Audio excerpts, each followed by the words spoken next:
Halo Tribun, salam jumpa di Tribun Ambon hari ini edisi 26 Oktober 2021. Bersama saya Ajeng Hatalea akan kami hadirkan berita terbaru dari Kota Ambon dan Provinsi Maluku pada umumnya. Untuk Tribuners di Tribun Ambon hari ini kita mulai dengan berita pertama. Demo soal trayek angkot puluhan penumpang ditelantarkan di kawasan Underpass Sudirman. Puluhan penumpang angkutan umum tujuan Terminal Mardika dan sekitarnya diturunkan di kawasan Jalan Jenderal Sudirman, Sirimau, Kota Ambon pada Selasa 26 Oktober 2021. Penumpang dari kawasan luar pusat Kota Ambon ini terpaksa harus turun dan menunggu angkutan trayek lain atau ojek agar bisa tiba di lokasi tujuannya. Pasalnya, sopir angkot trayek Laha, Hunut, Hatibe Besar, dan Paso tengah berunjuk rasa di kawasan tersebut. Mereka menggalang massa dengan meminta sopir lainnya agar bisa berpartisipasi di lokasi demo. Untuk itu, para sopir angkot ini diberhentikan dan diminta untuk menepi di sepanjang kawasan Underpass Sudirman. Pantauan tribunambon.com di lapangan pukul 11.19 waktu Indonesia Timur. Para penumpang terlihat kesal begitu angkot yang ditumpanginya harus berhenti, kemudian mereka diminta untuk turun sebelum tiba di lokasi tujuan. Begitu turun dari angkot, mereka berbondong-bondong berjalan sekitar 200 meter untuk menghindari macet dan mencari transportasi lain yang bisa ditumpangi agar tiba di tujuan secepatnya. Beberapa dari mereka terlihat terburu-buru, lebih memilih menggunakan jasa ojek. Sementara lainnya memilih untuk menunggu angkot trayek lainnya, misalnya Tantui. Sejumlah supir angkot pun mengaku tak tahu alasan mereka diberhentikan. Seorang supir angkot jurusan Hunut, Bukris, mengaku dirinya dan beberapa teman lainnya tidak mengetahui pasti alasan diberhentikan. Meski demikian, dia tidak menolak permintaan rekan seprofesinya itu untuk segera bergabung dengan massa lainnya.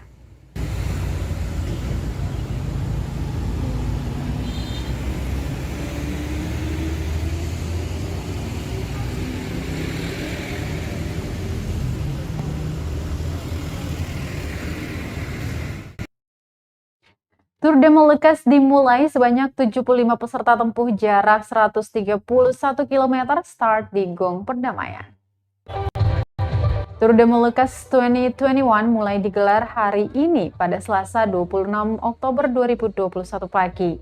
Sebanyak 75 orang dari berbagai daerah di Indonesia mengelilingi Pulau Ambon dengan jarak tempuh 131,76 km. Start di Gong Perdamaian Dunia, peserta selanjutnya menuju JMP, Polsek Bandara, arah balik menuju Lipi. Kemudian dilanjutkan ke Talaga Kodok, Hitung, Mamala, Morela, Liang, Tulehu, Tial, dan Tengah-Tengah. Lalu ke Pantai Natsepa, Paso, Batugong, Hukurila, Hatalai, dan finish di Pertigaan Soya. Selain di Pulau Ambon, mereka juga akan mengelilingi Maluku Tenggara dengan jarak tempuh 119,88 km. Kapolda Maluku Irjen Pol Refdi Andri yang melepas peserta Tour de Molucca di depan Monumen Gong Perdamaian Dunia Jalan Slamet Riyadi di Kota Ambon pada acara pelepasan tersebut, Kapolda membacakan amanat Gubernur Maluku Murad Ismail. Dikatakan Tour de Molucca merupakan salah satu event olahraga dan atraksi wisata.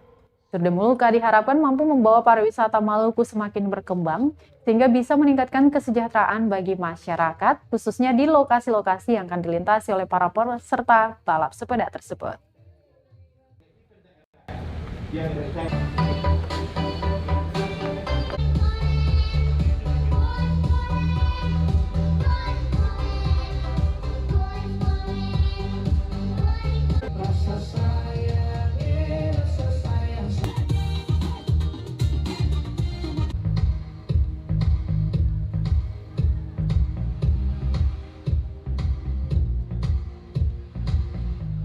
Dimulai dari 5 ya, sampai 1 nanti baru start.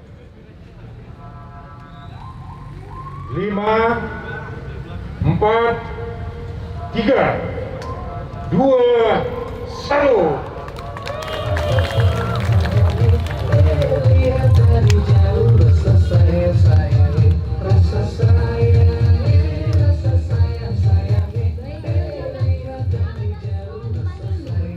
Perdamaian Kota Ambon. Sekali lagi. Beraksi di jalanan Kota Ambon, ratusan mahasiswa kampanye Pesona Kepulauan Kei. Ratusan mahasiswa asal Kepulauan Kei menggelar pentas jalanan sambut Festival Meti Kei. Meski tidak digelar di Kota Ambon, namun peserta aksi yang tergabung Aliansi Mahasiswa Larful Ngabal atau AMPAL mempertunjukkan sejumlah atraksi seni khas Kei. Pantauan tribunambon.com di kawasan Gong Perdamaian pada Selasa 26 Oktober 2021, ratusan pemuda itu mengenakan pakaian serba hitam dengan ikat kain merah di anggota tubuh, ada pula yang mengenakan pakaian adat. Di bagian tengah masa, beberapa pemuda berada di tengah-tengah replika perahu belang khas Provinsi Maluku dengan kain berwarna kuning mengelilingi perahu. Koordinator kegiatan Adam Rahantan mengatakan, kampanye budaya ini dilakukan sebagai bentuk dukungan atas dua festival yang saat ini tengah diadakan di Kepulauan Kei, yakni Festival Pesona Meti Kei di Kabupaten Maluku Tenggara dan Festival Met F di Kota Tual. Dalam aksi ini mereka mempertunjukkan tarian cakalele, dua versi tarian sawat serta tarian kipas. Kegiatan itu digelar mulai dari Gong Perdamaian dan berarakan ke kawasan Masjid Raya Al-Fatah Ambon. Ambal sendiri merupakan gabungan paguyuban Kei se-Kota Ambon, terdiri dari Ikatan Mahasiswa Tayando Ambon atau ITPERMATA, Ikatan Mahasiswa Utantel Timur Ambon, IMI Malra, Komunitas Pemuda Mahasiswa Danar, Ikatan Mahasiswa Waur Tahait Ambon, dan Himpunan Mahasiswa Uap Ngufar Ambon.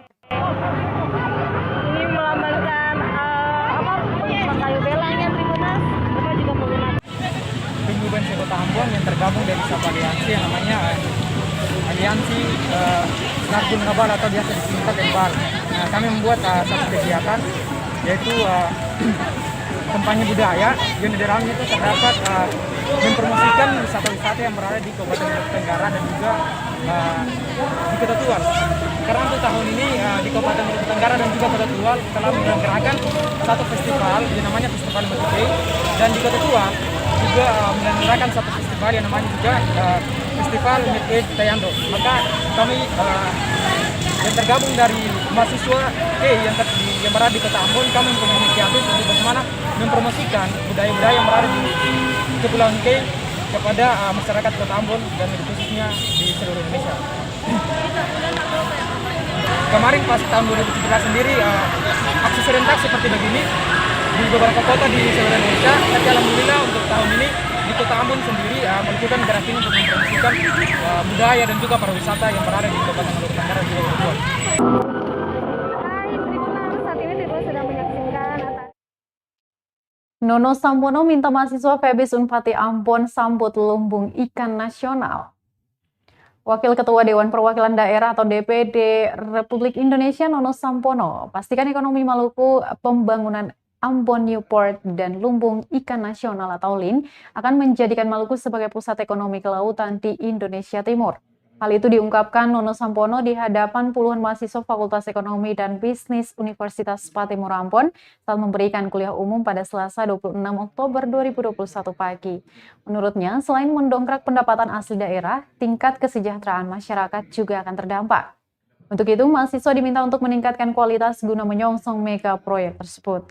Dijelaskan prediksi produksi perikanan dari subsektor perikanan tangkap dan budidaya bisa mencapai 750.000 ton per tahun. Angka yang dinilainya cukup besar sehingga pelabuhan terintegrasi menjadi model ideal yang juga mencakup perikanan industri. Direncanakan pembangunan dimulai tahun 2022 dengan target beroperasi 2023 mendatang. Nono pun berulang kali meminta mahasiswa untuk mempersiapkan diri sebagai tenaga kerja unggul yang ikut mengelola sumber daya perikanan Maluku.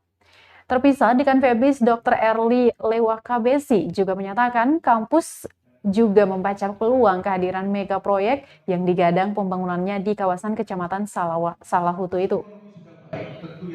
Dia pun memastikan penyiapan lulusan yang siap bersaing di dunia kerja. Saya baru pulang dari bulan lalu dengan Pak Barta kami ke Rusia. Diundang oleh Parlemen Rusia, saya ketua kerjasama Parlemen. Kemudian power plant kita, listrik kita juga menunjang kebutuhan ini. Dari Kota Ambon kita ke Kabupaten Buru. Tribunas, Polsek Wayapo bekuk pelaku penganiayaan dan pengrusakan rumah warga di Kabupaten Buru. Kepolisian sektor Wayapo telah membekuk 2 warga Pulau Buru terduga pelaku penganiayaan dan pengrusakan rumah warga di Dusun Mamsait, Desa Dava, Kecamatan Wailata, Kabupaten Buru pada Minggu 24 Oktober 2021 kemarin. Kapolsek Wayapo Muhammad Titan mengatakan saat ini sudah 2 tersangka pelaku telah diamankan di Mapolsek Wayapo. Dia menjelaskan para terduga pelaku pengeroyokan dan pengerusakan rumah milik warga itu dipicu saat mengkonsumsi minuman keras. Pada kejadian tersebut sempat terjadi konsentrasi massa hingga malam hari namun berhasil diamankan. Dia mengungkapkan kasus tersebut sementara masih dalam penyelidikan. Inisial E amankan itu pada hari Minggu. Kemudian dari hasil penyelidikan kita mendapatkan mereka berada di Namrole. Kemarin saya lintas ke Namrole sekitar jam 2 berangkat, sekitar jam 4 kita sudah 4:30 kita sudah mengamankan 2 orang pelaku atas nama inisial E dan juga atas nama inisial I dengan dugaan tindak pidana 351 ayat 1 KUHP terkait dengan penganiayaan dan juga tentang 406 yaitu tentang pengerusakan, di mana rumah yang rusak ini diakibatkan dari ulah mereka yang saat itu memang sempat mabuk, kemudian mereka sempat berteriak dan merusak rumah milik warga, tepatnya di sebelah pos Brimob. Itu ada jalan, di pojok kiri itu ada rumah, itu rumah dirusak. Jadi untuk sementara memang masih dalam proses penyelidikan. Kita sudah bisa nanti menetapkan status mereka yang awalnya masih terlapor diduga. Rencananya kita pasti akan melakukan gelar perkara untuk lidik naik ke sidik dan juga sidik naik ke status tersangka.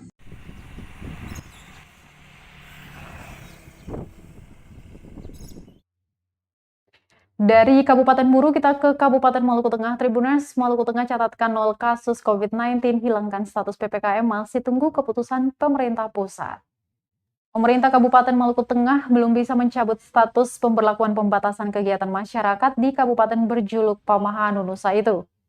Meski berdasarkan laporan Satgas Penanganan COVID-19 Maluku Tengah, per 22 Oktober 2021 tercatat angka kesembuhan bertambah, sehingga pasien terpapar di daerah itu menjadi 0 kasus. Kepala Dinas Kesehatan Kabupaten Maluku Tengah, Jenny Adidaya mengatakan, pihaknya masih menunggu keputusan resmi dari pemerintah pusat, dalam hal ini Kementerian Kesehatan Republik Indonesia. Meski begitu, Adijaya menyebutkan, sampai saat ini belum ada keputusan resmi dari pemerintah pusat soal status PPKM di Kabupaten Maluku Tengah. Dia mengaku jika saat ini kabupaten tertua di Maluku itu kini masih dengan status PPKM level 1. Meskipun saat ini tidak ada satupun warga Maltengi yang terpapar COVID-19, Adijaya berharap masyarakat tetap berwaspada dengan tetap menjalankan protokol kesehatan. Adijaya yang sebentar lagi purna bakti dari statusnya itu berharap masyarakat tetap ikut vaksinasi COVID-19 bagi yang belum vaksin dan tetap menerapkan 5M serta menjaga imunitas tubuh. Untuk diketahui Tribuners, saat ini total penerima dosis vaksin pertama berjumlah 49.105 jiwa dan penerima dosis kedua baru mencapai 22.266 jiwa.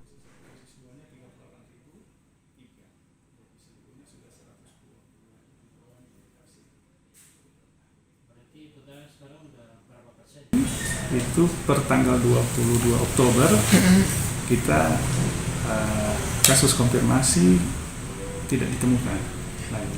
0%, ya, sampai tadi malam per 25 Oktober kita masuk zona hijau. Sudah Pak, zona hijau. Sudah. Sejak tidak ada kasus ditemukan, ya kita nyatakan masuk zona hijau karena tipe pelaku pelayanan di rumah sakit itu tidak ada kasus. Yang kedua, tidak ada kasus juga yang diisolasi mandiri di luar. Sudah selesai.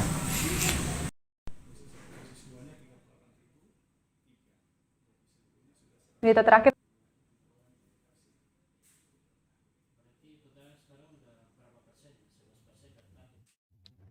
Baik Tribuners, kita ke berita terakhir. DPRD Malteng akan temui Pertamina, tanyakan jatah BBM ke Maluku Tengah. Komisi 2 Dewan Perwakilan Rakyat Daerah Maluku Tengah akan menemui Pertamina Nomor 8 Maluku, Papua pada Rabu besok, hari ini tepatnya, 26 Oktober 2021.